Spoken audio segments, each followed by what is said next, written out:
Speak softly, carry a big stick, and you will go far. This was said by Theodore Roosevelt, the 26th President of the United States. First, Roosevelt made the most of his personal circumstances. Second, Roosevelt helped utilize and conserve natural resources. And third, Roosevelt established America as a major world power. Theodore Roosevelt was born on October 27th, 1858.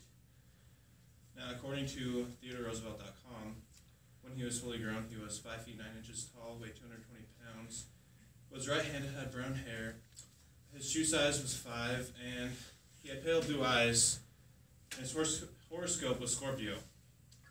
Now, what does this tell us about Theodore Roosevelt? Absolutely nothing. What matters is what he did, not his appearance. As a child, Theodore Roosevelt was often sick. He suffered from asthma and stomach pains and frequent headaches. So he wasn't able to go outside with the other kids and play. So he had to spend his time inside reading books since there wasn't television and video games. The books helped educate him, and partly because of this, he ended up going to college at Harvard.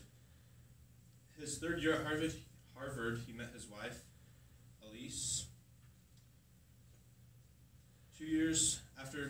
A year after they got married, he graduated from Harvard, and he became the head of the New York State Assembly, and he was the youngest person to become the head at age 22.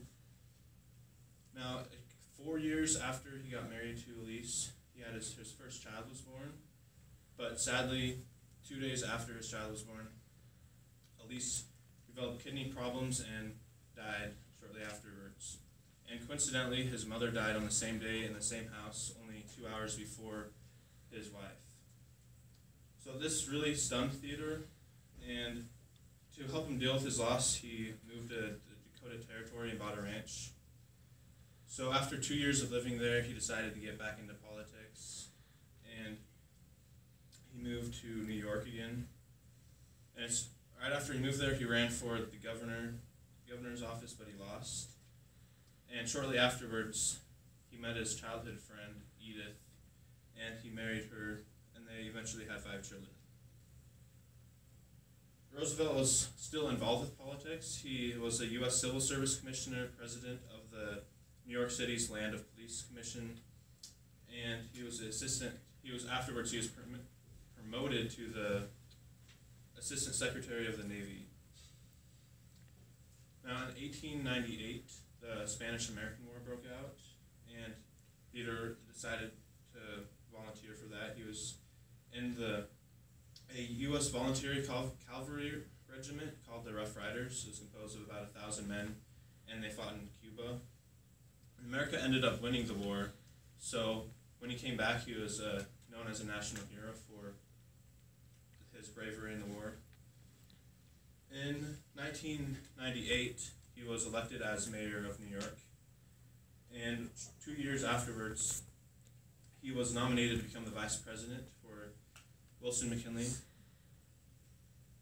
Only 6 months afterwards, President McKinley was shot and killed, so he automatically became president.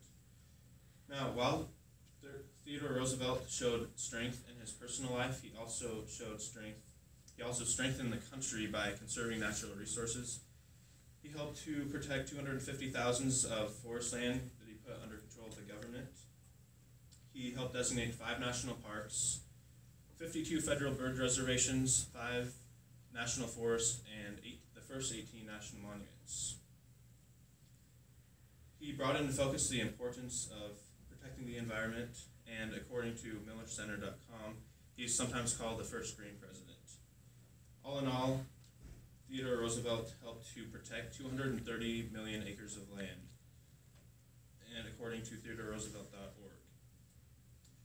Now, while he conserved America's resources, he also created America's strong standing in the world by strengthening its military. He presented America as a major world power for the first time, and in his quote, "Speak softly and carry a big stick," the big stick is the military, which he helped to strengthen it, and he put into practice the speak softly part of his quote when he negotiated the end of the Russo-Japanese War. And he later won a Nobel Peace Prize for this, and he is one of only 3 presidents to win a Nobel Peace Prize. In conclusion, Theodore Roosevelt affected us today through the story of his personal triumph. He showed that even when bad things happen to you, you can still go on to achieve great things and make a difference in the world. And he also protected our natural resources by creating national parks and national monuments and helping create the National Forest Service. And he helped to establish America as a world power. And this is why Theodore Roosevelt is the most influential person of the 20th century.